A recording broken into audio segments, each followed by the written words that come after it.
जो भी श्रद्धालु पूरे देश भर से यहाँ आ रहे हैं, क्योंकि करोड़ों की संख्या है, इसलिए धीरज रखें। धर्म का पहला लक्षण धैर्य है। कहीं रुके नहीं, प्रवाह से आगे बढ़ते रहें। संगम का सबको लोभ है कि हम संगम पर जाकर के स्नान करें, तो जो संगम पर न पहुंच पाए तो संगम के स्पर्श से ही चारों ओर स्पर्शित होकर के जल प्रवाहमान है। जहां भी जिसको जल प्रवाह दिख रहा है वो जल अमृत जल ही है। उसको त्रिवेणी के संसर्ग से, संपर्क से उसको अमृतत्व उपलब्ध है। इसलिए जहां भी जिसको जल उपलब्ध है उसी जल को अमृत जल की भावना के साथ उसमें स्नान करेंगे। ये सनातन का भी अमृत काल है और अमृत स्नान में ऐसा संयोग बनता है इस महाप्रयाग कुंभ क्षेत्र में दैवी शक्तियों का, वो घनीभूत होकर के अपने आशीषों से हमें आनंदित, आप्लावित, अनुग्रहित, उपकृत करती हैं।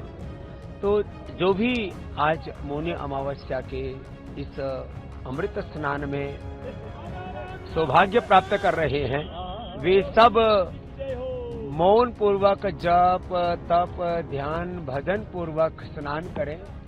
अपने हृदय में भगवान के प्रति अनंत कृतज्ञता का भाव रख करके जो कोई बड़ा दोष जीवन में उसका परित्याग करें और किसी एक बड़े सद्गुण को जीवन में धारण करने का व्रत लें। अपने सनातनी होने का गर्व करें और अनुशासन में भी रहें। कुछ ऐसे जब भीड़ बड़ी होती है तब उस समय यह भी हमें ध्यान रखना होता है कि हमारी किसी भी चेष्टा से कोई भी दुर्घटना ना हो। इसके लिए सब लोग ध्यान देंगे तो सारा अनुष्ठान पूरे निर्बाध गति से, निर्विघ्न रूप से संपन्न होगा। महाराज जी, कोई संदेश भी देना चाहेंगे लोगों को आज के दिन?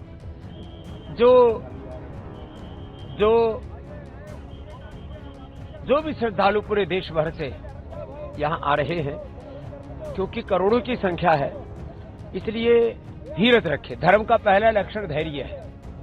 दूसरा, कहीं रुके नहीं, प्रवाह से आगे बढ़ते रहें। संगम का सबको लोभ है कि हम संगम पर जाकर के स्नान करें, तो जो संगम पर न पहुंच पाए तो संगम के स्पर्श से ही चारों ओर स्पर्शित होकर के जल प्रवाहमान है। इसलिए जहां भी जिसको जल प्रवाह दिख रहा है वो जल अमृत जल ही है। उसको त्रिवेणी के संसर्ग से, संपर्क से उसको अमृतत्व उपलब्ध है। इसलिए जहां भी जिसको जल उपलब्ध है उसी जल को अमृत जल की भावना के साथ उसमें स्नान करेंगे तो फिर किसी भी तरह की कोई आपाधापी नहीं मचेगी और हमारा स्नान भी पूरा संपन्न हो जाएगा। और सनातन का गर्व, ये हिंदू का महापर्व, महाकुंभ, ये हमें अपने अनंत पुण्य भी दे पाएगा।